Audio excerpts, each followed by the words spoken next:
Hello, my name is Ashish Sharma from Amplitude Classes Jaipur and this is our second lecture on electrodynamics. ठीक है, तो अपन ने जो पहला लेक्चर था उसके अंदर अपन ने पेपर पैटर्न डिस्कस किया था कि किस तरीके की मार्किंग स्कीम होगी, सीएसआर नेट में कितने मार्क्स के प्रॉब्लम आते हैं, ठीक है, आईआईटी जेईई में कितने मार्क्स के आते हैं, क्लासिफिकेशन पढ़ लिया था अपन ने इलेक्ट्रोडायनेमिक्स का, ठीक है, कूलॉम लॉ पढ़ लिया था, ठीक है। अच्छा, अब सबसे अच्छी बात ये है कि ये जो अगर इस वीडियो के दौरान आपको अभी फ़िलहाल जो भी अगर लेक्चर के दौरान कोई भी प्रॉब्लम आ रही है तो आप तुरंत कमेंट करो, मैं तुरंत रिप्लाई करूँगा उसका, ठीक है। तो जो भी आपकी प्रॉब्लम है वो आप कमेंट बॉक्स के अंदर, चैट बॉक्स के अंदर जो लिखोगे, लिखते ही मैं वापस क्या कर दूंगा, तुरंत उस प्रॉब्लम का रिप्लाई कर दूंगा। तो ये सबसे एडवांटेज है, सबसे बड़ा एडवांटेज है अब आने वाले जितने भी लेक्चर्स होंगे उन सभी का, ठीक है। तो अपन देखो आगे स्टार्ट करते हैं। कल अपन ने क्या पढ़ लिया था, कूलॉम लॉ पढ़ लिया था, ठीक है। तो मैंने कल एक प्रॉब्लम पूछी थी आपसे, एक क्वेश्चन दिया था अबाउट सुपरपोजिशन थ्योरम।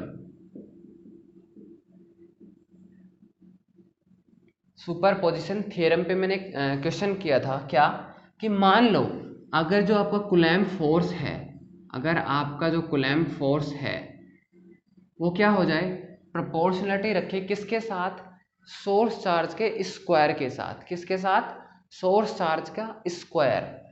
मतलब इस तरीके से, मतलब क्या हो, जो फॉर्मूला हो कूलॉम लॉ का, मान लो सोर्स चार्ज क्या है, एक बार के लिए मान लेते हैं कि सोर्स चार्ज Q है और टेस्ट चार्ज क्या है, कैपिटल। क्या मान लिया मैंने, सोर्स चार्ज क्या है स्मॉल q और टेस्ट चार्ज क्या है कैपिटल Q। तो इसके अकॉर्डिंग, इस कॉन्सेप्ट के अकॉर्डिंग फोर्स क्या हो जाएगा दोनों के बीच का, कोई भी कांस्टेंट नया, जैसे मैं C ले लेता हूँ, ठीक है। अच्छा, सोर्स चार्ज का square into test charge and divided by r square. R क्या है, सेपरेशन डिस्टेंस है, आर क्या है, सेपरेशन डिस्टेंस। तो अगर इस फॉर्म का बन जाता है कूलॉम लॉ, तो क्या सुपरपोजिशन थ्योरम उस केस के अंदर भी वैलिड रहेगी या नहीं रहेगी, ये सवाल था। अब जैसा कि सिर्फ एक बच्चे के अलावा और किसी ने भी, मतलब किसी ने इंटरेस्ट ही नहीं दिखाया कि अपने को यार इसके बारे में सोचना चाहिए क्या, ठीक है ना। तो देखो ये सब चीज़ें क्या हैं, आपको शार्प करेंगी। आपका सिर्फ कैलकुलेशन करने से मतलब नहीं है कि फॉर्मूला आता है, ठीक है, फॉर्मूला आता है, फॉर्मूला लगाया, कैलकुलेशन की काम हो गया। That's not the physics. Physics होती है कि आप कितना सोच पा रहे हो, क्लियर है। कॉन्सेप्ट बिल्ड करने की कोशिश करो, न्यूमेरिकल्स ऑटोमेटिकली होने लग जाएंगे। क्योंकि अगर आप सिर्फ फॉर्मूला याद करोगे तो यकीन मानो एग्जाम में कोई क्वेश्चन नहीं होने वाला। क्यों, एग्जाम में हर बार आते हैं नए क्वेश्चन। अगर आपने देखे हो पुराने पेपर तो कभी आपने देखा है कि क्वेश्चन रिपीट हो रहा हो, सीएसआर नेट में देखा हो, आईआईटी जेईई के अंदर देखा हो, गेट के अंदर देखा हो, बहुत ही नेग्लिजिबल चांस रहेंगे 60 क्वेश्चन में से शायद एक क्वेश्चन रिपीट हो जाए, शायद, ठीक है। टी4 और जेस्ट में तो वो भी नहीं होता भाई।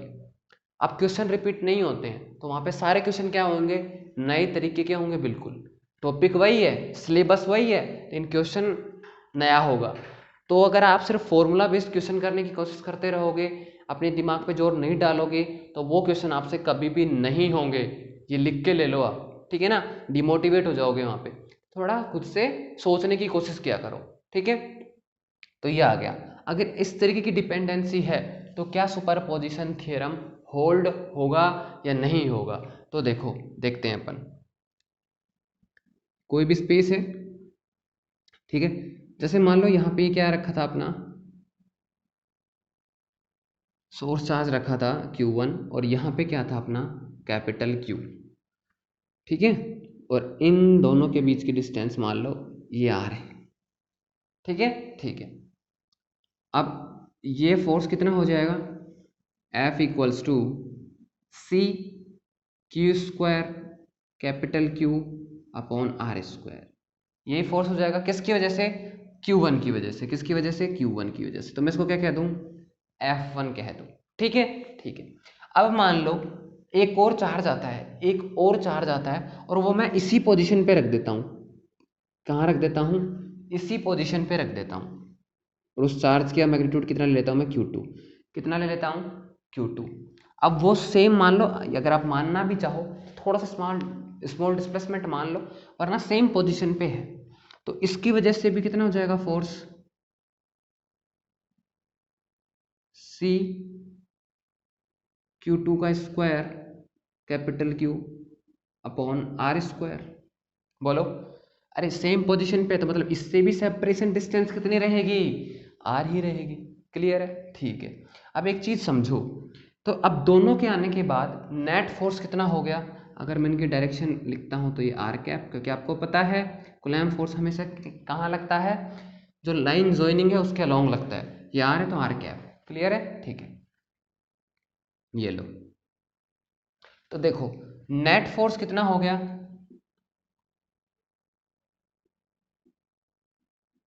नेट फोर्स कितना हो गया भाई, C Q1 square capital Q upon R square r cap plus C Q2 square Q R square r के, ये हो गया, ठीक है। लेकिन अब मान लो आपने दोनों सेम चार्ज यहीं रखे हुए हैं, अगर मैं डायरेक्ट ये वाला फॉर्मूला यहाँ पे अप्लाई करता हूँ तो यहाँ पे टोटल चार्ज कितना हो गया भाई। मान लो कि अब एक नया ऑब्जर्वर आया जिसे नहीं पता कि आपने Q2 बाद में लेके आए हो, आप उसको नहीं पता कि आप Q2 बाद में लेकर आए हो, तो इसका मतलब उसको क्या लगेगा कि यहाँ पे कितना चार्ज है, टोटल कितना चार्ज है यहाँ पे, Q1 प्लस Q2।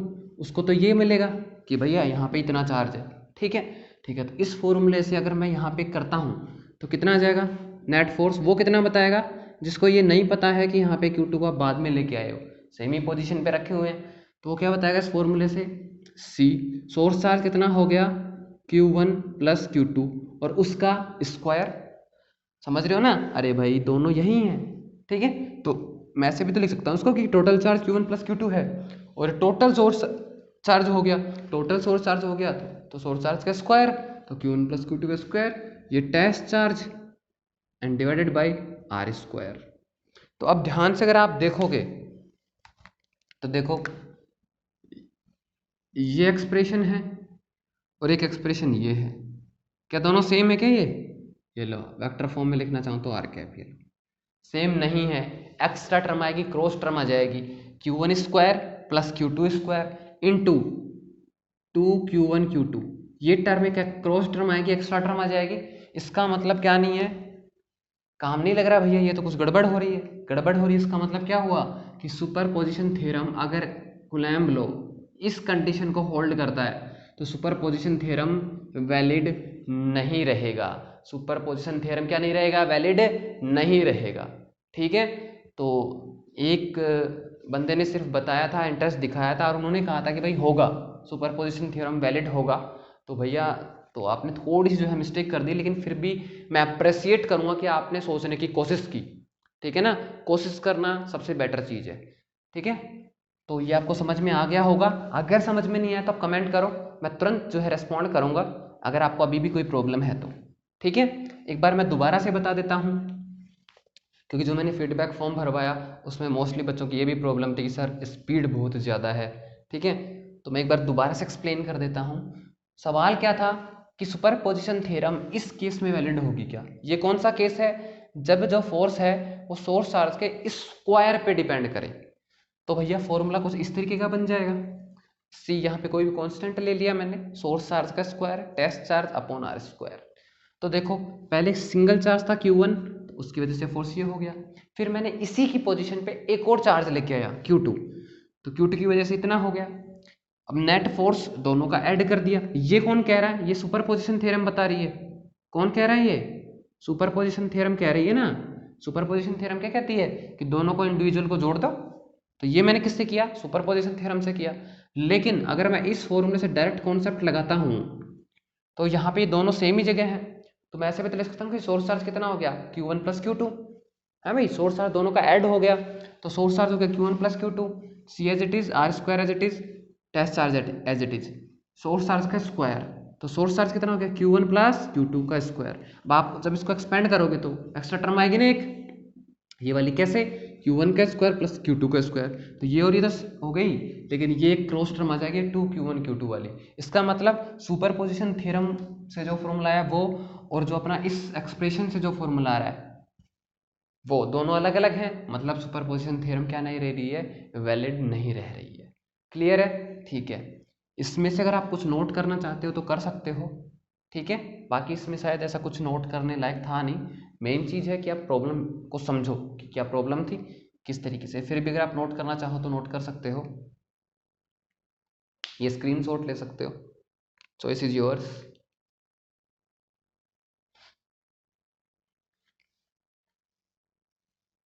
ठीक है, ठीक है। अब आगे चलते हैं। तो अपन एक और जो है क्वेश्चन सोल्व कर रहे थे इक्विलैटरल ट्रायंगल वाला, और वहां से मैंने कॉन्सेप्ट बताई थी कि जितने भी जो सिमेट्रिक कॉन्फ़िगरेशंस होंगे, जितने भी सिमेट्रिक कॉन्फ़िगरेशंस होंगे, उन सभी के सेंट्रोइड पर, उन सभी के सेंट्रोइड पर हमेशा नेट फोर्स कितना होगा, जीरो होगा, यानी कि इलेक्ट्रिक फील्ड जीरो होगा। शर्त क्या है कि जितने भी कॉर्नर हैं उन सब पे इक्वल मैग्नीट्यूड और इक्वल नेचर का चार्ज हो, यानी कि सभी पे या तो plus Q plus Q plus Q हो, या minus Q minus Q minus Q हो। क्लियर है? तो अगर कोई भी सिमेट्रिक कॉन्फ़िगरेशन है तो उसके अगर सभी कॉर्नर पे अपन क्या रखें, इक्वल चार्ज रखें, तो उसके सेंट्रोइड पर अगर कोई टेस्ट चार्ज रखोगे तो उस पर फोर्स कितना लगेगा, जीरो। फोर्स जीरो है मतलब इलेक्ट्रिक फील्ड भी जीरो है। इलेक्ट्रिक फील्ड के कॉन्सेप्ट पे भी अपन अभी आते हैं, ठीक है। हाँ, इसका मतलब क्या हो गया कि अगर मैं हेक्सागोनल ले लेता हूं एक, ठीक है, और इसके हर एक कॉर्नर पे मैं क्या रख देता हूं, इक्वल अमाउंट का चार्ज रख देता हूं, plus Q plus Q plus Q plus Q plus Q and plus Q, और इसके सेंट्रोइड पे एक कैपिटल चार्ज रख देता हूं, कैपिटल क्यू। तो इस पर कितना फोर्स लगेगा, सिमेट्रिक है, हर एक कॉर्नर पे जो है इक्वल चार्जेस रखे हुए हैं, तो कितना लगेगा, कितना लगेगा भाई फोर्स, नेट फोर्स जीरो लगेगा। ठीक है। अच्छा, अब आप एक कॉन्सेप्ट इस तरीके से जो है बता देते हैं कई बार अपन कि भाई इसका फोर्स इस डायरेक्शन में हो जाएगा, ऐसे इस वाले का जो इसके जस्ट सामने उसका इस तरफ हो जाएगा, ऐसे अपन इन दोनों के लिए बता देते हैं, और ऐसे ही इन दोनों के लिए बता देते हैं, ठीक है ना, इस तरीके से। ठीक है, जैसे देखो इसका, ये दोनों सेम चार्ज हैं तो ऊपर प्लस की तरफ, इसका वाला नीचे की तरफ, तो अपन ऐसे कह देते हैं कि इसका फोर्स इसने कैंसिल कर दिया, इसका इसने कैंसिल कर दिया, इसका इसने कैंसिल कर दिया। लेकिन ये जो कॉन्सेप्ट है ये ज़्यादा ठीक नहीं रहेगी, ज़्यादा सूटेबल नहीं है ये। अब आप कहोगे ऐसा क्यों, क्योंकि यहाँ तो सिमेट्रिक कॉर्नर थे, तो आपने कर दिया कि हाँ भाई सिमेट्रिक कॉर्नर है, 6 हैं, तो इससे इसका कैंसिल हो गया, इसका इससे कैंसिल हो गया, इसका इससे कैंसिल हो गया। लेकिन व्हाट अबाउट पेंटागन,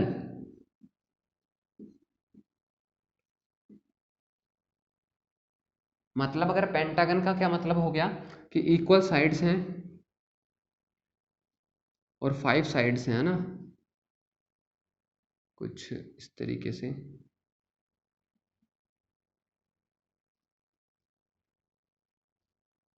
ठीक है। हाँ, तो अगर इसके भी कॉर्नर पे अगर मैं इक्वल चार्ज रखता हूं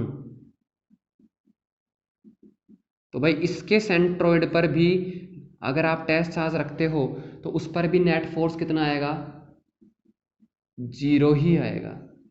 समझ रहे हो कि जरूरी नहीं है कि अब सिमेट्रिक है, मतलब सिमेट्रिक होना जरूरी है, ये जरूरी नहीं कि मतलब इवन नंबर में ही हो कॉर्नर्स। अभी तो पेंटागन है, इसमें तो 5 है, तो आप इसमें कॉन्सेप्ट को किस तरीके से बताओगे कि कैंसल हो गया। ठीक है, और इससे भी समझ में नहीं आ रहा तो अपना इक्विलैटरल ट्रायंगल ही देख लो, ये इक्विलैटरल ट्रायंगल था, ये भी प्लस क्यू, ये भी प्लस क्यू, ये भी प्लस क्यू, और सेंट्रोइड पे कितना आ रहा था, जीरो आ रहा था। तो क्या इसमें हो रहा है कैसा कि इसका सामने वाला कैंसिल कर रहा है या इसका इसके सामने वाला कैंसिल कर रहा है, नहीं।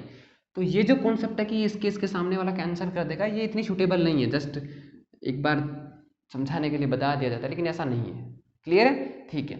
तो क्या क्या हुआ, मेन इंपॉर्टेंट क्या लाइन हो गई, electric field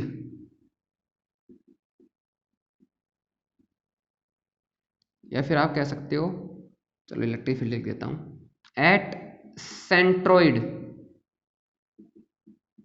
of any symmetric configuration, symmetric configuration having equal charge, having equal charge at its corner will be zero।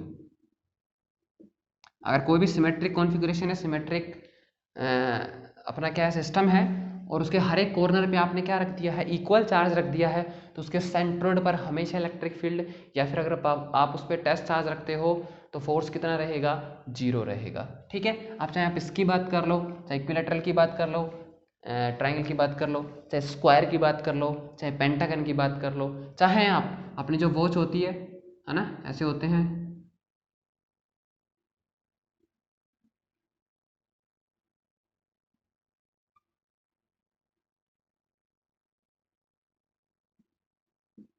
इनको मिलाओगे तो 12 साइड का सिमेट्रिक कॉन्फ़िगरेशन होगा, 12 साइड्स का। तो अगर इस केस में भी अगर आप सभी पे इक्वल अमाउंट का चार्ज रखोगे तो सेंटर पे कितना आएगा इलेक्ट्रिक फील्ड, जीरो ही आएगा। क्लियर है? ठीक है, तो ये चीज़ आपको अच्छे से समझ में आ गई होगी, और यही लाइन आपको याद रखनी है और यही लाइन लिखनी है, आप लिख सकते हो। ठीक है, electric field at centroid of any symmetric configuration having equal charge at its corner will be zero। Clear है? ठीक है, ये हो गया। अच्छा, अब यहाँ से सबसे फेवरेट क्वेश्चन आता है कि मान लो, ये सबका फेवरेट क्वेश्चन है ना, कि मान लो 5 कॉर्नर पे ही क्या है, चार्ज है, 5 कॉर्नर पे क्या है, चार्ज है, और छठा जो कॉर्नर है वो क्या है भैया, उस पर कोई चार्ज नहीं रखा हुआ है, उस पर कोई भी चार्ज नहीं रखा हुआ है। तो आप इसको किस तरीके से जो है सोल्व करेंगे, आप इसको किस तरीके से सोल्व करेंगे। ठीक है, डेविड जी ग्रिफिथ में भी अपनी ये प्रॉब्लम, मतलब यहाँ पे है, और अब मान लो यहाँ पे कैपिटल क्यू चार्ज रखा हुआ और इस पर फोर्स पूछ लिया, तो कैसे निकालोगे। तो पहला क्या दिमाग में आता है कि भैया ठीक है, इसकी वजह से इस तरफ हो जाएगा, इसकी वजह से इस तरफ हो जाएगा, इसकी वजह से इस तरफ हो जाएगा, इसकी वजह से इस तरफ हो जाएगा, इसकी वजह से ऐसे हो जाएगा। तो आप क्या करते हो कि भाई 5 जो चार्ज हैं अपने, उनकी वजह से फोर्स निकालते हो। ठीक है, ठीक है, तो कॉम्प्लेक्स हो जाएगा। कॉम्प्लेक्स तो क्या होगा, खैर फॉर्मूले आएंगे, छोटे छोटे एक्सप्रेशंस आएंगे। या फिर दूसरी कॉन्सेप्ट क्या कहती है कि आपको ये पता है कि अगर ये सिमेट्रिक होता, अगर ये सिमेट्रिक होता, आपको क्या पता है कि अगर ये सिमेट्रिक होता तो यहाँ पे जीरो हो जाता, मतलब अगर यहाँ पे एक और प्लस क्यू आ जाता तो यहाँ पे जीरो हो जाता, लेकिन यहाँ पे तो प्लस क्यू नहीं है। तो क्या मैं इस पोजीशन पे एक प्लस का क्यू और एक माइनस का क्यू मान सकता हूँ या नहीं मान सकता हूँ? मान सकता हूँ ना। अरे भाई यहाँ तो ऑलरेडी है, यहाँ पे नहीं है, तो यहाँ पे मैंने क्या किया, एक प्लस का क्यू मान लिया, एक माइनस का क्यू मान लिया। तो अब क्या होगा, ये जो प्लस का क्यू है इन सब के साथ मिला के यहाँ जीरो बना लेगा, जीरो बना लेगा। ठीक है, तो मतलब ये स्ट्रक्चर किसके बराबर बन गई, अब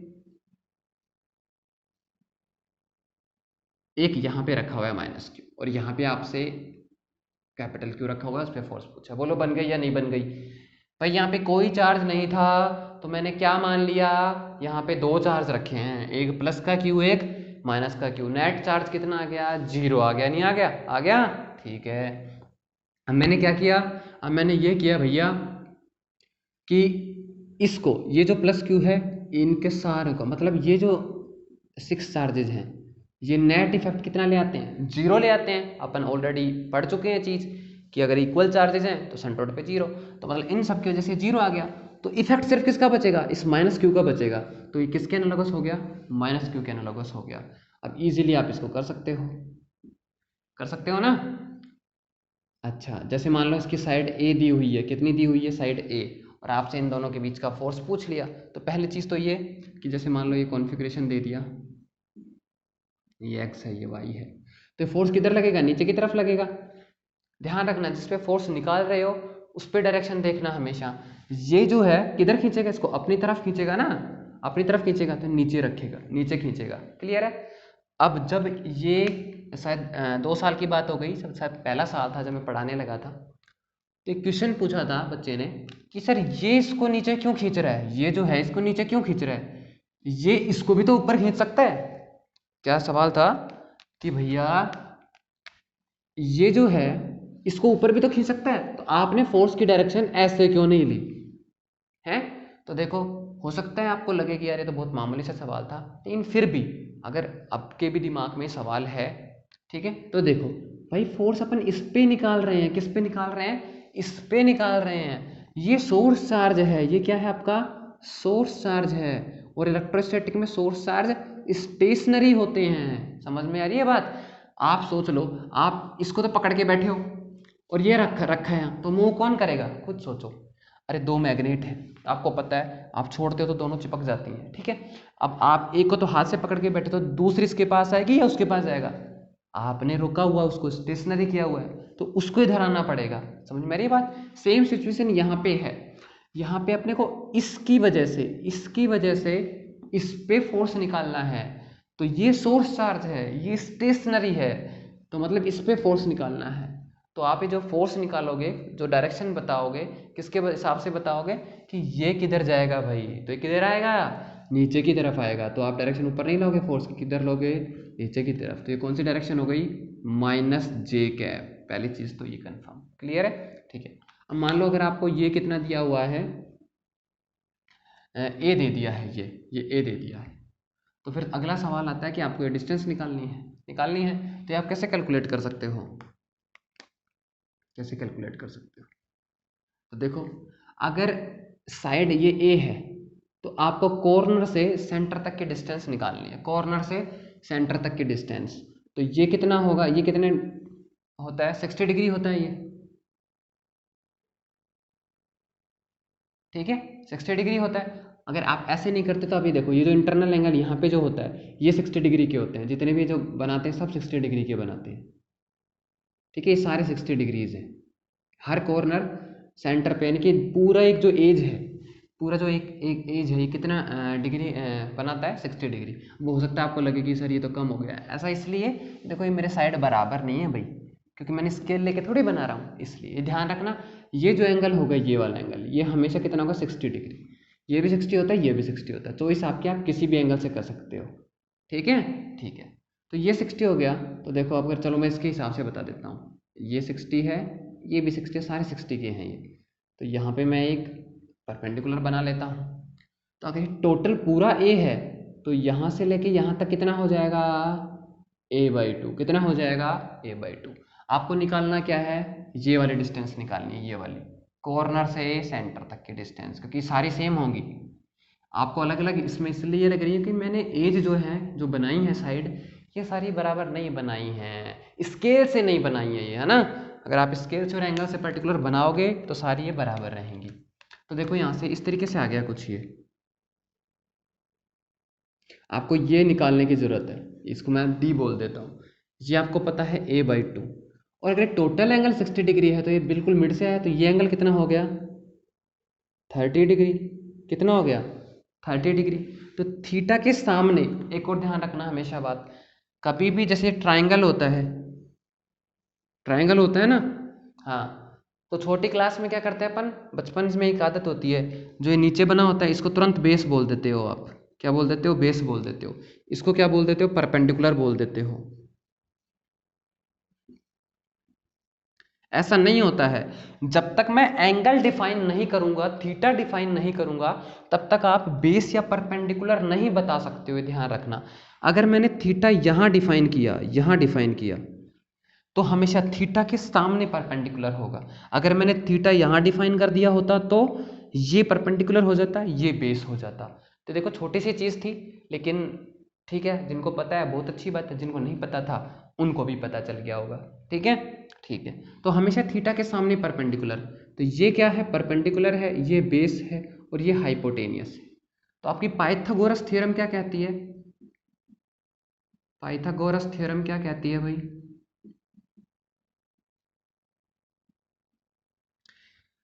कि भैया परपेंडिकुलर का स्क्वायर प्लस बेस का स्क्वायर इक्वल टू हाइपोटेनियस का स्क्वायर, लंब का स्क्वायर प्लस आधार का स्क्वायर इक्वल टू कर्ण का स्क्वायर। तो ये भैया अपने को चाहिए क्या, अच्छा अपने को, ओके, अच्छा अब ये तो यूज़ नहीं कर सकते भैया अपन, क्योंकि अपने को एंगल दिया हुआ है। ये तब यूज़ करते हैं जब आपको दो साइड पता होती है ना, दो साइड नहीं पता है तो इसको यूज़ करने का कोई मतलब नहीं है। अपन डायरेक्ट ट्रिग्नोमेट्री यूज़ कर सकते हैं। क्या यूज़ कर सकते हैं, ट्रिग्नोमेट्री यूज़ कर सकते हैं। तो देखो आपको किस किस में रिलेशन चाहिए, आपको डी में और इसमें रिलेशन चाहिए, मतलब आपको परपेंडिकुलर और हाइपोटेनियस में रिलेशन चाहिए। तो इन दोनों में रिलेशन कौन बताता है, साइन थीटा। आपको पता है साइन थीटा क्या होता है, परपेंडिकुलर अपॉन हाइपोटेनियस। ये यूज क्यों नहीं हो रहा है भाई, क्योंकि परपेंडिकुलर बेस और हाइपोटेनियस, अब अपने पास परपेंडिकुलर तो है लेकिन बेस भी नहीं पता और हाइपोटेनियस भी नहीं पता, ये निकालना ही है ना। तो ये यूज नहीं करेंगे, अपन ट्रिग्नोमेट्री यूज करेंगे। तो क्योंकि ये अपने को एंगल पता है ये, तो sine theta equal to perpendicular upon hypotenuse होता है, ठीक है। तो भैया ये हो गया साइन थीटा कितना अपना 30 इक्वल्स टू परपेंडिकुलर कितना है a/2 और हाइपोटेनियस अपना कितना है d। तो यहाँ से अपने को वैल्यू किसकी चाहिए, d की वैल्यू चाहिए। साइन 30 कितना होता है 1/2 होता है, तो ये 2 से 2 कैंसिल, और ये कितना आ गया d इक्वल्स टू कितना आ गया a आ गया, क्या आ गया d इक्वल्स टू कितना आ गया a आ गया।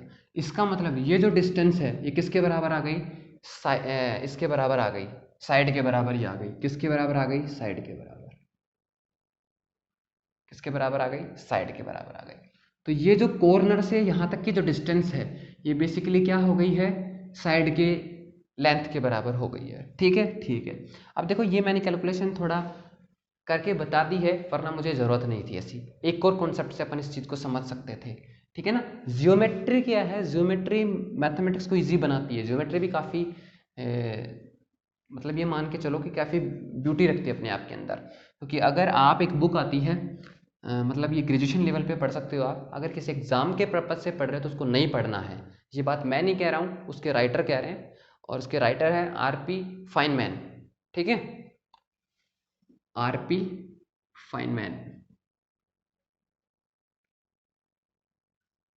आप इनके लेक्चर्स भी देख सकते हो, एक दो MIT के प्रोफेसर रहे हुए हैं ये, तो आपको यूट्यूब पे मिल जाएंगे, ठीक है। तो इनकी एक बुक है lecture on physics, lecture on physics, ठीक है। तो अगर आप ये पढ़ते हो तो इन्होंने ज़्यादातर मैथमेटिक्स के अंदर क्या यूज की है, जियोमेट्री यूज़ की है और कैलकुलेशन को इजी कर दिया है। तो देखो अपन इसको डायरेक्ट कैसे बता सकता था मैं, आपको पता क्या है, आपको ये पता था ये एंगल 60 डिग्री है, ये एंगल 60 डिग्री है, अच्छा, और एक ये पता होना चाहिए कि ये एंगल 120 होता है। अगर ये 120 तो मतलब ये भी 60, ये भी 60 और ये भी 60 डिग्री, क्लियर है। अच्छा अब सिमेट्री है, मतलब ये वाला इसके बराबर भी होगा, ये साइड इसके बराबर भी है। तो देखो दो साइड बराबर आ रही है, एंगल बराबर आ रहे हैं। तो अपने मैथमेटिक्स में आते थे पहले सर्वांग समता का नियम, है ना, सर्वांग समता, समरूपता का नियम, एंगल साइड एंगल, ठीक है, इस तरीके से थ्योरम यूज करते थे। तो जैसे आप ये लगाओगे इसका मतलब यहाँ से क्या आ जाएगा कि तीनों साइड भी बराबर है। अरे तीनों एंगल बराबर हो गए 60 डिग्री के, किस में होता है ये, इक्विलैटरल ट्राइंगल में ही तो होता है, इसकी तीनों साइड बराबर होती हैं। इसका मतलब ये ए है तो ये भी ए होगा। तो आप ज्योमेट्री से भी बता सकते थे, क्लियर है। तो ज्योमेट्री भी थोड़ी आपको याद रखनी है, क्योंकि कैलकुलेशन में काम आती है, ये सब चीज़ें आपको करने की जरूरत नहीं पड़ती, क्लियर है। तो आपको ये पता चल गया कि ये जो डी है ये ए के बराबर ही होता है। तो फोर्स कितना लगेगा इसके ऊपर बताओ, F equal to 1/4 epsilon not capital q small q, distance कितनी हो गई a square, direction minus j cap, नीचे की तरफ है, नीचे मैंने क्या माना है, ये वाई एक्सिस लिया है तो नीचे माइनस जे कैप हो जाएगा। तो ये क्या आ गया आपका, फोर्स का एक्सप्रेशन आ गया, ठीक है। अब एक और चीज़ ध्यान रखना, मैं जितने भी आगे इलेक्ट्रोडायनेमिक्स पढ़ाऊंगा सभी के अंदर मैं वही यूज करता हूँ, मैं डायरेक्शन को हमेशा अलग से कंसिडर कर लेता हूँ ना। डायरेक्शन को देखो मैंने पहले ही बता दिया डायरेक्शन को, क्योंकि फिजिक्स के अंदर नेगेटिव का क्या मतलब होता है, ये जो नेगेटिव आ रहे हैं, ये जैसे नेगेटिव क्यू है, ये सिर्फ डायरेक्शन बताने के काम आएंगे। अगर वेक्टर क्वांटिटी है तो ये सिर्फ क्या बताते हैं, डायरेक्शन बताते हैं, दिशा को बताते हैं, ठीक है। अच्छा, इसका क्या मतलब हुआ कि अब आप देखो, मैंने जब यहाँ पे लिखा तो ये टेस्ट चार्ज था, तो मैंने सोर्स चार्ज की जगह सिर्फ क्यू लिखा, जबकि ये कितना था, माइनस क्यू था। तो आपको माइनस नहीं लिखना है, कि जो माइनस का जो इफेक्ट है वो मैंने डायरेक्शन में ऑलरेडी कंसीडर कर लिया है। ये नीचे कब आया, फोर्स की नीचे डायरेक्शन कब आई, जब ये माइनस था, तभी तो खुद की तरफ खींचा। तो क्या ध्यान रखना है, मैं आगे जितने भी क्वेश्चंस करूंगा उन सभी के अंदर मैं डायरेक्शन को पहले ही बता देता हूँ। तो ये जितने भी नेगेटिव के जो साइन होंगे चार्जेस के साथ, सोर्स या टेस्ट चार्ज के साथ, वो ऑलरेडी डायरेक्शन में आ चुके होते हैं। तो यहाँ पे आपको माइनस क्यू लिखने की जरूरत नहीं है, सिर्फ उसका मैग्नीट्यूड लिखना है। सिर्फ क्या लिखना है, मैग्नीट्यूड। तो ये क्या आ गया भैया, फोर्स आ गया किसके ऊपर, सेंटर पे रखे चार्ज के ऊपर। किसकी वजह से, जब इस कॉर्नर पे चार्ज नहीं था और ये 5 चार्ज थे। तो एक तो आप इन 5 चार्ज का निकाल के कैलकुलेट करते, और एक आपने क्या किया, सिर्फ एक चार्ज का निकाल के कर दिया। क्लियर है, ठीक है। ऐसे ही अगर ये 12 साइड होते इसके, ठीक है, तो भी यही होता। ऐसे ही अगर प्रीफिट में देखोगे तो उसने कहा हुआ है 13 साइड्स होते तो क्या होगा, तो भी ऐसा ही होगा। मान लो 13 साइड्स का कोई रेगुलर सिमेट्रिक बॉडी है ना, रेगुलर है मतलब सारी साइड्स इक्वल हैं, सारे एंगल्स इक्वल हैं, बिल्कुल सिमेट्रिक है 13 साइड्स की, तो उसके कॉर्नर कितने होंगे, 13 ही होंगे कॉर्नर। तो अगर 12 कॉर्नर पे चार्ज रखा हुआ है और एक कॉर्नर पे चार्ज नहीं रखा हुआ है, तो आप कैसे निकालोगे फोर्स, सेम कॉन्सेप्ट लगाओगे, उस कॉर्नर पे जिस पे नहीं रखा हुआ है उस पे एक प्लस का क्यों मान लोगे, एक माइनस का क्यों मान लोगे। इसकी वजह से और 12 कॉर्नर पे रखे हुए की वजह से सिमेट्री आ जाएगी, कैंसिल हो जाएगा, और आपको सिर्फ और सिर्फ एक चार्ज की वजह से आपको वहां पे फोर्स कैलकुलेट करना रहेगा। So this is the concept for solving the this type of problems, ठीक है। और ये बहुत ही बेसिक सी प्रॉब्लम है ना, ठीक है। तो ये आपको मेरे को लगता है समझ में आ गया होगा, नहीं आया है कमेंट करो, I will respond as quickly as I can, ठीक है। अच्छा, और ये बुक अगर आप चाहो तो लेक्चर ऑन फिजिक्स पढ़ना। इसके अलावा एक और जो है बुक आती है आरपी फिनमैन की, surely you are joking mister Feynman, surely you are joking mister Feynman, ठीक है। हाँ, ये उनके बचपन से उन्होंने किस तरीके से जो है फिजिक्स को पढ़ा, किस तरीके से सीखा, उस सब के बारे में है। तो अगर कभी आपको ऐसा लगे कि हाँ यार, जैसे स्टोरी की बुक पढ़ते हैं अपन, नोवेल पढ़ते हैं, या एंटरटेनमेंट के लिए आप कोई मूवी वगैरह देखते हो, तो अगर आप चाहते हो कि हम भाई फाइनमैन की जो है लाइफ देखें कि उन्होंने किस तरीके से क्या फिजिक्स सीखी, किस तरीके से वो अप्लाई कर रहे थे आसपास, तो आपको surely you are joking mister Feynman पढ़नी चाहिए। और सबसे मज़ेदार बात यह है कि अगर आप इनकी बुक पढ़ते हो फाइनमैन की, तो आपको ऐसा लगेगा कि वो खुद सामने खड़े हुए हैं, है ना, खुद सामने खड़े होके वो बोल रहे हैं। आपको बिल्कुल भी ऐसा नहीं लगेगा कि आप कोई बुक रीड कर रहे हो, आपको लगेगा कि सामने प्रोफेसर खुद खड़े हैं और खुद आपसे बात कर रहे हैं। ये सबसे मज़ेदार चीज़ है इनकी बुक्स की, ठीक है। तो चलो अब अपन आगे चलते हैं।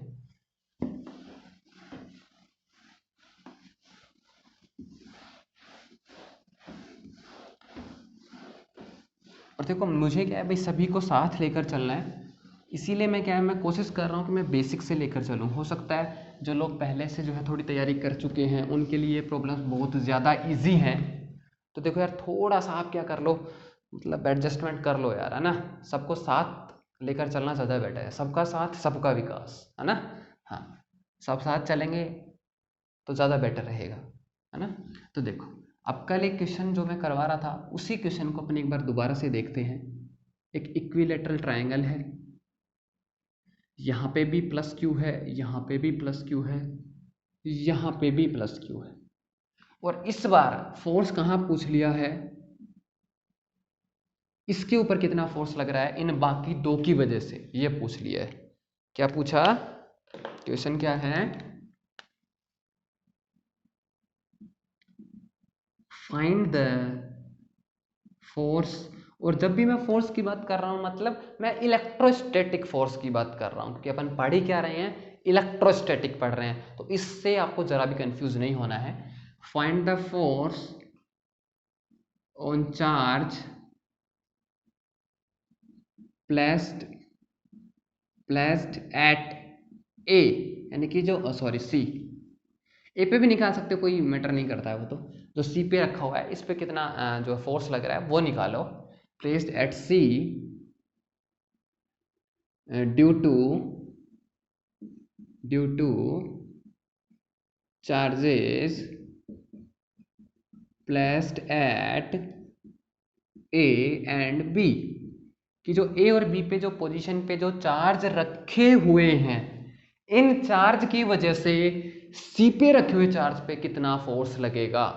तो ये भी बहुत ही बेसिक सा क्वेश्चन है, 12th क्लास के अंदर इलेक्ट्रोस्टैटिक है, उसके अंदर ये आ जाता है। ठीक है, अपन एक बार पढ़ लेते हैं लेकिन भाई। तो देखो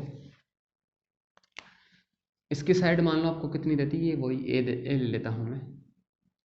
तो देखो इसकी वजह से ये प्लस का क्यों है, अब देखो इस पे फोर्स निकाल रहे हो आप, इस पे फोर्स निकाल रहे हो, तो ये क्या बन गया है, टेस्ट चार्ज बन गया है। क्या बन गया है, टेस्ट चार्ज बन गया। इनकी वजह से निकाल रहे हो तो ये भी सोर्स चार्ज है और ये भी सोर्स चार्ज। क्लियर है, ठीक है। तो देखो इसकी वजह से फोर्स किधर लगेगा,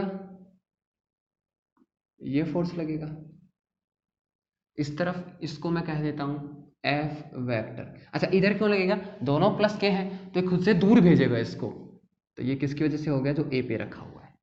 इसकी वजह से बिल्कुल लाइन ज्वाइनिंग के पे लगता है फोर्स, तो ये हो गया एफ वेक्टर बी। दोनों फोर्स आ गए आपके पास, ठीक है।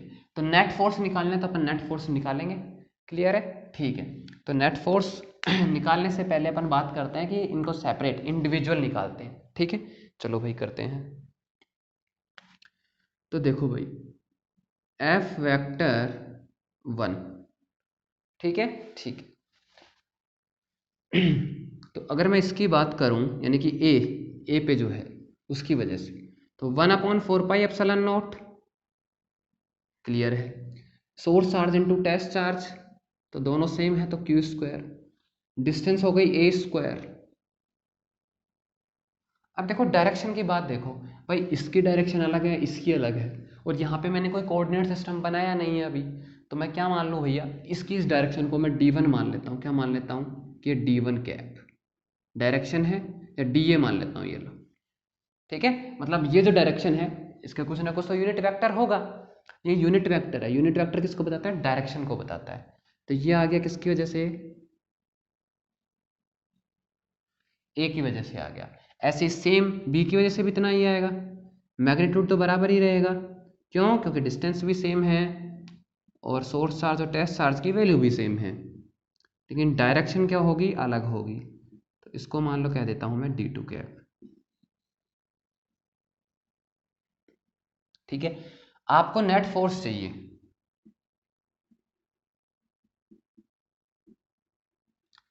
ठीक है, तो देखो इसके दो तरीके हो सकते हैं। अगर आप कोऑर्डिनेट सिस्टम ले लेते हो, मान लो ये x की डायरेक्शन हो गई, ये y की डायरेक्शन हो गई।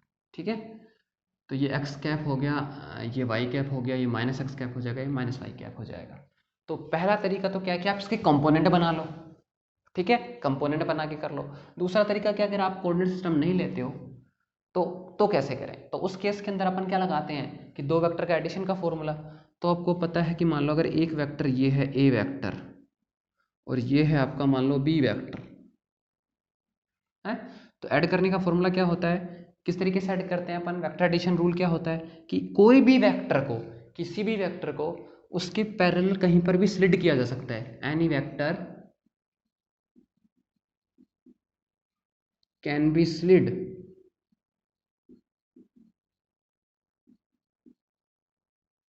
पैरेलल टू इटसेल्फ, यानी कि खुद के पैरेलल इन स्पेस, स्पेस में कहीं पर भी आप इसको स्लिड कर सकते हो। तो मैं ये जो था इसको उठा के यहाँ स्लिड कर लेता हूँ, तो ये लो भैया। कौन सा मेथड यूज कर रहा हूँ मैं, हेड टेल मेथड यूज कर रहा हूँ, या फिर आप इसको क्वाड्रिलेटरल मेथड भी बोल सकते हो।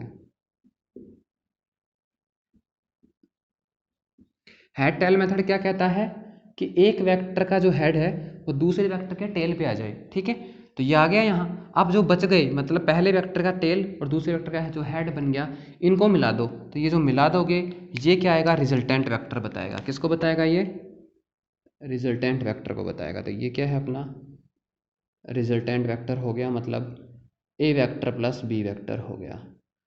तो जो रिजल्टेंट वेक्टर है r vector equals to a vector plus b vector, इसका अगर मैग्नीट्यूड की अगर आप बात करो तो ये कितना हो जाता है, ए का मैग्नीट्यूड का स्क्वायर प्लस बी का मैग्नीट्यूड का square plus 2ab cos theta. इतना ही होता है, जहाँ पे थीटा क्या होता है, थीटा क्या होता है, angle between the tails of vectors. मतलब ये होता है भाई थीटा, ये पूरा ये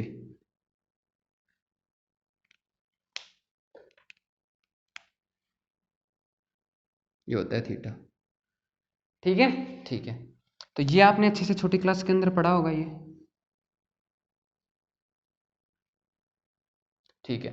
अब अगर आपको ये फॉर्मूला निकालना है या फिर अपने को ये चाहिए कि जो रिजल्टेंट जो आया ये ए वेक्टर के साथ कितना एंगल बनाएगा, तो मैं मान लेता हूँ ये कितना एंगल बना रहा है, फाई बना रहा है। कितना बना रहा है, फाई। तो अगर आपको फाई निकालना है तो किस तरीके से निकाल सकते हैं, अपन यहाँ से एक परपेंडिकुलर बनाते हैं और इसको आगे बढ़ा लेते हैं, ऐसे ही करते हैं भाई। तो देखो यहाँ से यहाँ तक कितना है, ये ए है, ये कितना है बी। तो अगर ये एंगल थीटा है तो ये एंगल भी थीटा होगा। तो ये डिस्टेंस यहाँ से यहाँ तक तो हो गई ए, और इसके आगे क्या हो जाएगा, ये अगर बी वेक्टर है, ये बी वेक्टर है ये, तो ये क्या है, इसका बेस है, तो ये कितना होगा, b cos theta, b cos theta. ये कितना हो जाएगा, ये बी साइन थीटा। तो ये जो आपका रिजल्टेंट आया ये कैसे आया, ये हाइपोटेनियस ही तो है, इसका स्क्वायर प्लस इसका स्क्वायर। तो ये क्या है, ए प्लस बी साइन थीटा का square plus, sorry B cos theta, I am extremely sorry for this, A plus B cos theta का square plus B sine theta का स्क्वायर और अंडर रूट ले लो। तो ये क्या आ गया भाई, रिजल्टेंट वेक्टर आ गया। कुछ नहीं लगाया मैंने, क्या लगाया है, पाइथागोरस थ्योरम लगाइए। क्लियर है। तो ये तो आ गया रिजल्टेंट, बहुत छोटी सी बात है 11th 12th की। ठीक है, अगर आपको रिजल्टेंट एंगल निकालना है फाई, तो भी मैं निकाल सकता हूँ।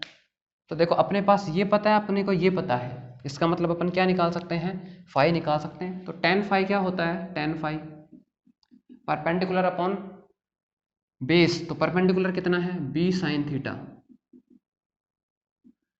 और बेस कितना है, ए प्लस बी कॉस थीटा। तो ये क्या आ गया, रिजल्टेंट वेक्टर कितना एंगल बनाएगा, किसके साथ, पहले वेक्टर के साथ, ए के साथ, है ना, छोटी क्लास में आपने पढ़ा भी होगा। तो आप अगर ये वाला मेथड यूज करते हो ना ये, तो आपको क्या करना पड़ेगा, पहले इस फॉर्मूले से आप रिजल्टेंट निकालोगे, फिर जैसे मान लो आपने इसको ए वेक्टर मान लिया, तो फिर आप ये वाला फॉर्मूला लगा के जो रिजल्टेंट इनका आएगा उससे एंगल डिसाइड करो। ठीक है। लेकिन अब अपन यहाँ पे आ गए ATGM से सरनेट में, अपन ये सारी कॉन्सेप्ट यूज़ कतई नहीं करेंगे, बिल्कुल भी यूज़ नहीं करेंगे। इससे यूज़ करोगे बहुत ज़्यादा टाइम लगेगा। तो अपन कॉमन सेंस यूज़ करेंगे जहाँ पे लगेगा, अदरवाइज अपन क्या करेंगे, कॉम्पोनेंट मेथड यूज़ करेंगे। क्लियर है, ठीक है। चलो तो ये मैं सब हटा देता हूँ, बाकी आप अगर नोट डाउन करना चाहो, स्क्रीनशॉट लेना चाहो यहाँ तक तो ले सकते हो एक बार, कोई प्रॉब्लम हो तो आप पूछ सकते हो। ठीक है, तो ये सब मैं मिटा लेता हूँ भाई।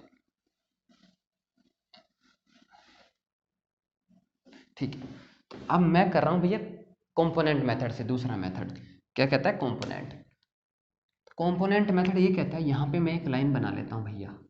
तो अगर ये थीटा है तो ये भी कितना होगा, थीटा, और आपको पता है 60 डिग्री है, ये थीटा है तो ये भी कितना होगा, थीटा। ठीक है, ठीक है। तो भैया ये थीटा है, ये थीटा है। अब ये अगर एफ ए है तो ये जो वैल्यू है ये क्या हो जाएगी, एफ ए कोस थीटा, और इस तरफ क्या वैल्यू आ जाएगी, एफ ए साइन थीटा। ऐसे ही एफ बी वेक्टर इधर है तो इस तरफ आएगा एफ बी कॉस थीटा, और इस तरफ आएगा एफ बी साइन थीटा। बोलो क्लियर है या नहीं है, क्लियर है। तो अब देखो इनके हॉरिजॉन्टल कंपोनेंट कैंसिल हो जाएंगे। कैंसिल क्यों हो जाएंगे, कि इन दोनों का मैग्नीट्यूड तो सेम है। अरे सेम है ना, मतलब एफ ए एफ बी बराबर है, अपोजिट हो गए, तो ये तो इससे कैंसिल हो जाएगा, और आपके पास सिर्फ क्या बच जाएगा, वर्टिकल कंपोनेंट। तो आपका एफ नेट कितना आ जाएगा, 2, या तो आप एफ ए लिख दो चाहे एफ बी लिख दो, क्योंकि दोनों सेम ही है, साइन थीटा, और ये डायरेक्शन कौन सी है, जे कैप या फिर वाई कैप, ये वाई कैप भैया।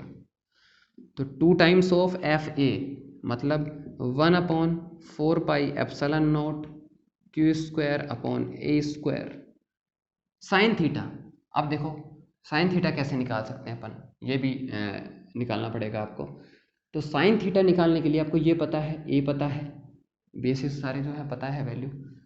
यहाँ मैं क्या बनाऊँ, परपेंडिकुलर बनाऊँ। तो अगर ये इक्विलेटरल ट्रायंगल हुआ तो कहाँ से इंटरसेक्ट करेगा, बिल्कुल मिड से करेगा। कहाँ से करेगा, बिल्कुल बीच में से करेगा। तो ये कितना हो जाएगा, a/2। तो आपको क्या चाहिए भैया, साइन थीटा चाहिए। क्या चाहिए, साइन थीटा चाहिए। तो साइन थीटा क्या होता है, परपेंडिकुलर अपॉन हाइपोटेनियस। तो आपको पहले परपेंडिकुलर भी निकालना पड़ेगा। आपको क्या निकालना पड़ेगा, परपेंडिकुलर निकालना पड़ेगा। मतलब ये परपेंडिकुलर P निकालना पड़ेगा। आपके पास बेस भी है, आपके पास हाइपोटेनियस भी है। तो परपेंडिकुलर का स्क्वायर क्या होगा, हाइपोटेनियस का स्क्वायर माइनस बेस का स्क्वायर। हाइपोटेनियस का स्क्वायर मतलब a² माइनस बेस का स्क्वायर मतलब a²/4। तो यह आ जाएगा 3a²/4। क्या आ जाएगा, परपेंडिकुलर का स्क्वायर। तो परपेंडिकुलर कितना आ जाएगा, √3a/2। कितना आ जाएगा, √3a/2 आ जाएगा। क्लियर है। तो आप यहाँ से ये परपेंडिकुलर आ जाएगा, हाइपोटेनियस आपको पता ही कितना है, a है। तो यहाँ से कितना आ जाएगा साइन थीटा, √3/2। कितना आ जाएगा, √3/2। क्योंकि देखो P कितना, √3/2, हाइपोटेनियस कितना, a से ही कैंसिल हो जाएगा। ठीक है, आ गया। ठीक है, ये तो आ गया किससे, कैलकुलेशन से। अब वैसे कर लो। अरे आपको पता है अगर इक्विलेटरल ट्रायंगल है, अगर इक्विलेटरल ट्रायंगल है तो आपको पहले ही पता चल गया था कि थीटा कितना होगा, 60 डिग्री होगा। बोलो पता चला था कि नहीं चला था। अरे भैया थीटा अननोन होता तब तो ऐसे करते, इतनी मेहनत। थीटा जब पता है तो क्यों मेहनत करेंगे, साइन थीटा डायरेक्ट निकालेंगे। तो मालिक ये क्या है, थीटा जो है ये कितना, 60 डिग्री है, इक्विलेटरल ट्रायंगल है। तो यहाँ पे देखो साइन थीटा, साइन 60 डिग्री कितना होता है, √3/2। तो आपको देखो ये सारी करने की भी ज़रूरत नहीं थी। सिर्फ किस केस में, अगर आपको ये पता हो कि इक्विलेटरल ट्रायंगल में ये एंगल कितना होता है, 60 डिग्री होता है। और ये चीज़ भैया सबको पता होती ही है, नहीं पता है तो आज पता चल गई। क्लियर है। तो यहाँ से आपके पास क्या आ गया, साइन थीटा की वैल्यू आ गई। तो साइन थीटा कितना आ गया, √3/2। तो यहाँ से मैं साइन थीटा की वैल्यू रख देता हूँ और ये आ गया y कैप। तो ये आपके पास क्या आ गया, नेट फोर्स आ गया। क्या आ गया, नेट फोर्स आ गया। बोलो कोई प्रॉब्लम हो तो देखो ये 12th स्टैंडर्ड की जो है प्रॉब्लम है ये। लेकिन इस तरीके की प्रॉब्लम भी आजकल IIT में आ रही है भैया ना। सी सर नेट में शायद एक बहुत सिंपल सी प्रॉब्लम आई थी कंडक्टिंग प्लेट की। अपन जब आगे कंडक्टर पढ़ेंगे तो सब बताएंगे, कोई टेंशन लेने की ज़रूरत नहीं है। ठीक है। और जो जितने भी लोगों ने वो रेस्पॉन्स जो है फिल किया, फीडबैक फॉर्म फिल किया गूगल फॉर्म, उनको भी तहे दिल से धन्यवाद, thank you. And I will consider all your suggestions and will improve myself in order to improve yourself. ठीक है। तो मतलब आपका भी जो उससे फ़ायदा होगा, अगर मैं खुद को अपने आप को इम्प्रूव करता हूँ तो। और अपनी क्लास की जो है एक मान सकते क्वालिटी बढ़नी चाहिए। तो अगर आप और भी अगर कुछ मेरे को सजेशन देना चाहते हो तो बेझिझक दे सकते हो। Even you can criticise me, I am too much involve in political thinking too. Political चीज़ों पे भी मैं काफ़ी जो है बातें करता रहता हूँ। तो मेरे दोस्त भी मेरे को काफ़ी क्रिटिसाइज़ करते रहते हैं हर चीज़ पे, चाहे मैं कुछ भी कहना चाहूँ। तो मुझे उन सब चीज़ों से फ़र्क नहीं पड़ता है। तो you can criticise me too, कुछ फ़र्क नहीं पड़ता है ज़्यादा। Even I will try to improve myself and I will say thank you too. अगर आप मुझे कोई मेरी कमी बताते हो तो मैं आपको थैंक यू भी कहूँगा। ठीक है। तो आप यहाँ स्क्रीनशॉट वगैरह ले सकते हो। ठीक है, एक बार मैं देख लेता हूँ कैमरा, कोई प्रॉब्लम तो नहीं है।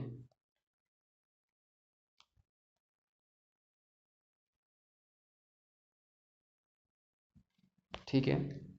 अच्छा ये ध्यान रखना भी, जो क्लासेस बेसिक क्लास हो रही हैं ये मैं इसलिए चाहता हूँ ताकि सभी लोग साथ रह पाएँ। ठीक है, इसलिए। बाकी कोई भी जो प्रॉब्लम, एक और चीज़, जैसे रेस्पॉन्सेज में कुछ लोग कह रहे थे कि सर जो है हार्ड क्वेश्चन करो ऐसा कुछ। तो भाई आप लोग मुझे भेजो हार्ड क्वेश्चन, मैं करवाऊँगा। आपको ऐसा लगता है बस, जब तक क्वेश्चन बोर्ड पे होता है ना तब तक आसान लगता है वो, है ना, जब तक मैं कर रहा हूँ। अगर मैं वही क्वेश्चन आप लोगों से करवाऊँ तो वो आसान क्वेश्चन भी नहीं होगा। ठीक है। और पुराने जो जितने भी साल के पेपर हैं वो आप करो यार, अगर नहीं होते हैं तो आप मेरे से कॉन्टैक्ट करो, आई विल डेफिनेटली रेस्पॉन्ड। ठीक है, एनालॉग अपना ऑलमोस्ट खत्म है, वो पीएमपी खत्म करवा देंगे अपन 1-2 दिन के अंदर। ठीक है, और असाइनमेंट का मैं पहले ही बोल चुका हूँ, काम चल रहा है यार, धीरे धीरे होगा सब, है ना। ठीक है, तो ये कुलाम्ब लॉ पे मैं अब ज़्यादा क्वेश्चन जो है डिस्कस नहीं करूँगा, ठीक है ना। एक था ये भी, क्योंकि कुलाम्ब लॉ टॉपिक 12th स्टैंडर्ड का टॉपिक है। अब इसके ऊपर आप एक प्रॉब्लम से भी आपको समझ में आएगा तो आ जाएगा, 10 से करूँगा तो आप 10 खुद करो, क्योंकि अब आप बच्चे नहीं हो, ठीक है ना। अगर 10 में कोई दिक्कत आती है तो आप बात कर सकते हैं अपन, ठीक है। लेकिन अब मैं थोड़ा सा आगे जा रहा हूँ, थोड़ा सा एडवांस चलते हैं अपन, इलेक्ट्रिक फील्ड कॉन्सेप्ट की बात कर लेते हैं, चलो अब, है ना। उसके बाद क्वेश्चन करते हैं थोड़े, इलेक्ट्रिक फील्ड की बात कर लेते हैं। तो वही चीज़ है भैया, मान लो ये अपना कोई भी स्पेस है, ये ओरिजिन है, यहाँ पे कोई भी चार्ज रखा हुआ है, मान लो एक Q1 रखा हुआ है, सोर्स चार्ज है ये, और ये एक टेस्ट चार्ज है, ठीक है। ठीक है, इसकी पोजीशन जैसे मैं मान लेता हूँ, ये R1 मान लेता हूँ, ठीक है। ओके, और इसको मैं ये मान लेता हूँ, इस तरीके से डिनोट कर लेता हूँ, उसको प्राइम से डिनोट कर देता हूँ। और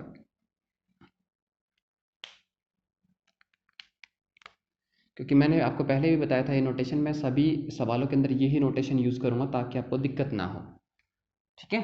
तो चार्ज डिस्ट्रीब्यूशंस के लिए मैं क्या यूज़ कर लूँगा, प्राइम यूज़ कर लूँगा, जो ऑब्जर्वेशन पॉइंट, क्योंकि टेस्ट चार्ज कहाँ रखा होता है, ऑब्जर्वेशन पॉइंट पे होता है, उसके लिए R1, और ये वाले इसके लिए मैंने ये R1 यूज़ कर लिया, ठीक है। तो अगर इसकी वजह से मैं यहाँ फोर्स निकालता हूँ तो कितना आ जाएगा, ये F1 वैक्टर 1/4πε0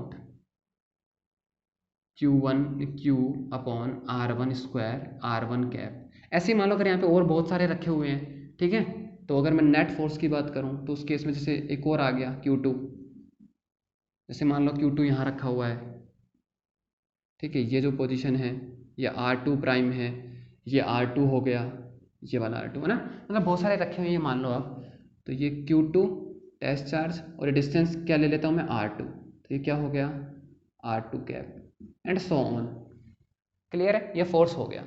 तो इस फोर्स को मैं कैसे लिख सकता हूँ भाई, F वेक्टर इक्वल्स टू 1/4πε0 आपका कॉमन आ जाएगा, आपका टेस्ट चार्ज भी कॉमन आ जाएगा, और आपके डिस्टेंस सभी के अंदर अलग अलग है, तो एक बार इसको इस तरीके से ले लेता हूँ मैं, ये ऐसे लिख लेता हूँ, क्यों सभी में कॉमन आ जाएगा, 4πε0 कॉमन आ जाएगा। अलग अलग क्या है, Q1/R1 स्क्वायर, ये सोर्स चार्ज है ना, R1 cap, plus Q2 R2 का square R2 cap, and so on. तो आपकी जब भी कोई अनलिमिटेड टर्म्स की क्या सीरीज है, तो उसको अपन समेशन के टर्म्स में लिख सकते हैं ना। इसके लिए आपको थोड़ी सी नॉलेज होनी चाहिए, ज़्यादा नहीं। देखो, observations are very important, observations are very important. तो देखो यहाँ पे देखो, इस पे 1 है तो इस पे भी 1 है, यहाँ पे भी 1 है, यहाँ 2 है, यहाँ पे 2 है, यहाँ पे भी 2 है। इसका मतलब मैं सेम इंडेक्स यूज कर सकता हूँ इनको रिप्रेजेंट करने के लिए। जैसे मान लो मैं यहाँ पे इंडेक्स यूज कर लेता हूँ आई, तो ये क्यू आई, तो ये आर आई स्क्वायर, और ये आर आई कैप। आई की वैल्यू 1 से लेके जितने भी, जैसे मान लो एन चार्ज सिस्टम रखे हुए हैं, कितने चार्ज हैं, एन चार्ज रखे हुए हैं, मतलब Q1 से लेके Qn तक रखे हुए हैं। तो आई की वैल्यू 1 से लेके कितनी हो जाएगी, एन हो जाएगी, क्योंकि समेशन को एक्सपेंड करना आता है ना। नहीं आता कमेंट करो, बताएंगे, ठीक है ना। तो समेशन को एक्सपेंड करने का मतलब क्या है, पहले आई इक्वल टू 1 रखो, फिर 2 रखो, फिर 3 रखो, और फिर सबको जोड़ दो। जैसे मान लो अगर यहाँ पे सिर्फ 3 चार्ज होते, कितने होते, Q1 Q2 Q3, तो मैं क्या करता, आई की वैल्यू 1 से लेके 3 तक लेता, Q1/R1 square R1 cap, Q2 square upon R2 square into R2 cap, Q3 square upon R3 square into R3 cap, और फिर समीशन है तो तीनों को जोड़ लेता, तीनों को जोड़ लेता, तो कुछ ऐसा ही फॉर्मूला बन जाता। तो ये क्या आ गया, आपका नेट फोर्स आ गया। क्लियर है। तो ये क्या है, टेस्ट चार्ज है, क्या है, टेस्ट चार्ज।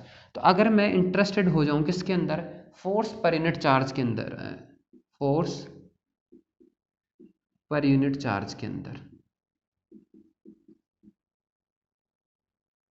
क्या मतलब हुआ कि अगर मैं टेस्ट चार्ज को कितना ले लूँ, यूनिट ले लूँ, यानी कि 1 कूलम्ब ले लूँ, तो 1 कूलम्ब पे कितना फोर्स लगेगा उसकी बात मैं कर लूँ, तो अगर आप 1 कूलम्ब की बात कर ले तो फोर्स पर यूनिट चार्ज कर लो, तो क्यू इधर आ जाएगा, तो इसको मैं लिख सकता हूँ F vector upon q equals to 1/4 pi epsilon naught summation q i upon r i square r i cap, यही आ जाएगा। तो ये क्या हो गया, फोर्स पर यूनिट चार्ज, क्या हो गया, फोर्स पर यूनिट चार्ज। और अगर मैं टेस्ट चार्ज को कितना ले लेता हूँ, 1 कूलम्ब ले लेता हूँ, तो ये आपका फोर्स कितना आ जाएगा, किसके लिए है, ये 1 कूलम्ब के लिए है। जब आपका टेस्ट चार्ज कितना हो गया है 1 कूलम्ब, तो ये किसके बराबर आ जाएगा, 1/4 pi epsilon naught summation q i upon r i square r i cap. तो ये जो वैल्यू है, मतलब फोर्स पर यूनिट चार्ज कह सकते हो आप, या फिर force on unit test charge, ये क्या कहलाता है अपना, इलेक्ट्रिक फील्ड कहलाता है। क्या कहलाता है, इलेक्ट्रिक फील्ड। तो अगर मैं इसकी डेफिनेशन लिखना चाहूँ तो क्या लिख सकता हूँ, अगर आप जैसे मान लो किसके वजह से निकाल रहे हो, पहले सिंपल लिखते हैं ना, force per unit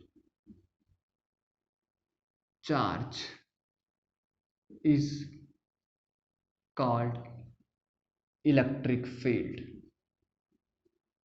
is called electric field. Clear है, ठीक है।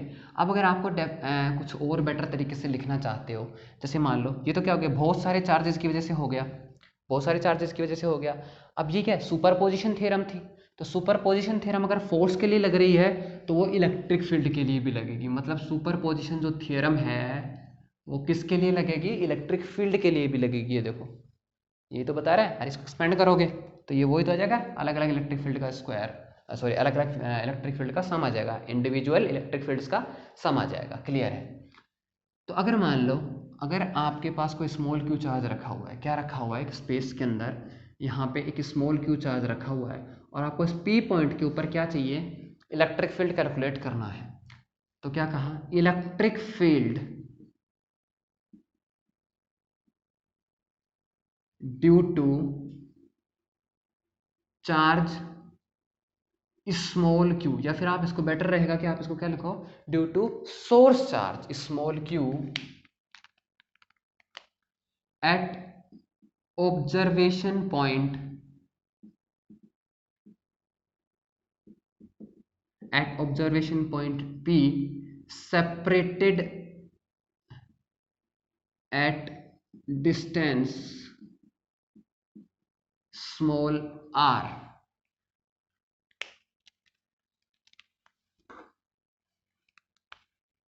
is given by